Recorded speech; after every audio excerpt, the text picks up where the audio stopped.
Hello Team Zug, and today we're back with another video. This time we'll be reviewing the All Engines Go motorized Emily. And here it is. I finally have her. So my first impressions, she looks really good as a side bit, but when you get to the front, yeah, there's something missing. But I'll explain what it is. So, without further ado, let's get her unboxed. So here she is, and right on the back, um, the face looks great, but it looks like it's a tiny bit off printed, or maybe it's just my model, or that's just a factory.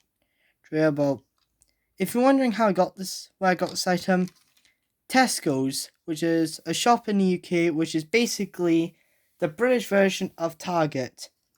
Was it? Yeah, I think it's the British version of Target. And yeah, I got her on.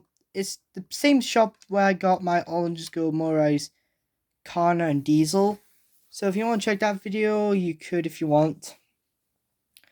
So I'll do a little comparison, but first I need to talk about this.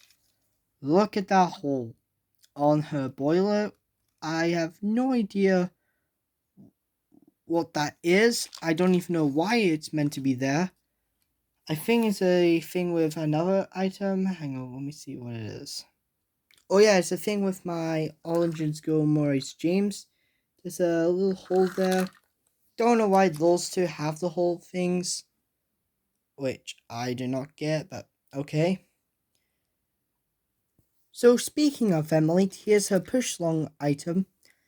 And right on the back, you can tell what's good about this item and what's bad about it. Let's start with the proportions.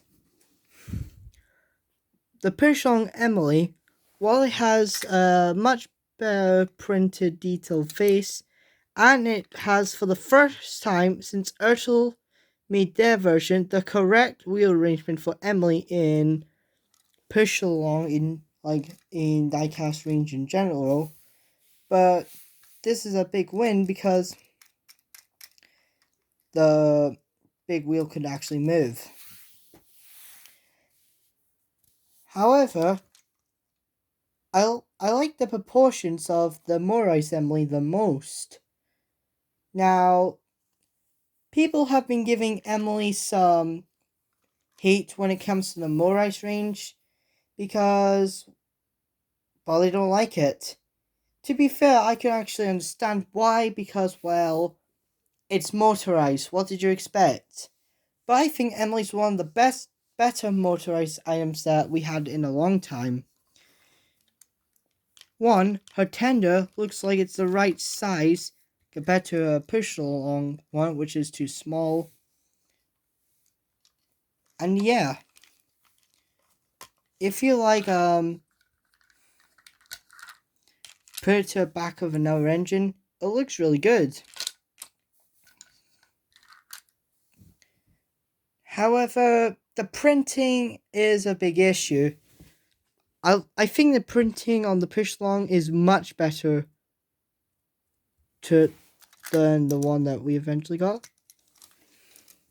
Because if you look closely, Emily is missing her front details on her buffer beam. And yeah, they didn't bother printing it or painting it. Major loss there because there's something funny about this item. And it is the prototype Orange School Morais Emily showed that it was originally meant to have printed details on the buffer beams. Kind of how they were originally going to do it for Carly, but they end up didn't doing it.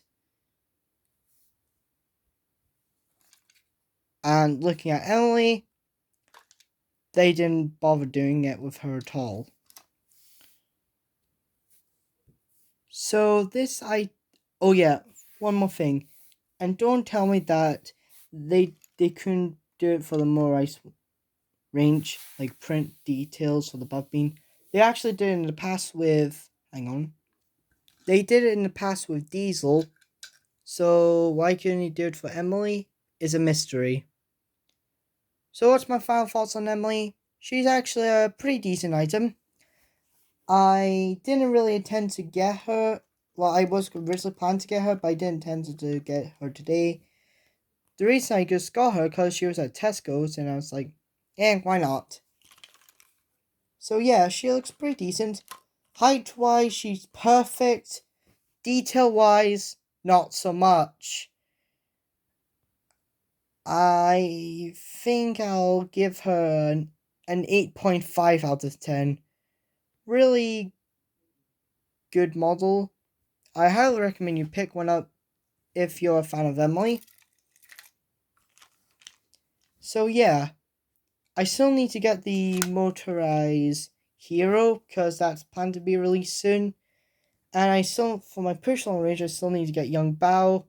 I know I don't count the face difference for the engines.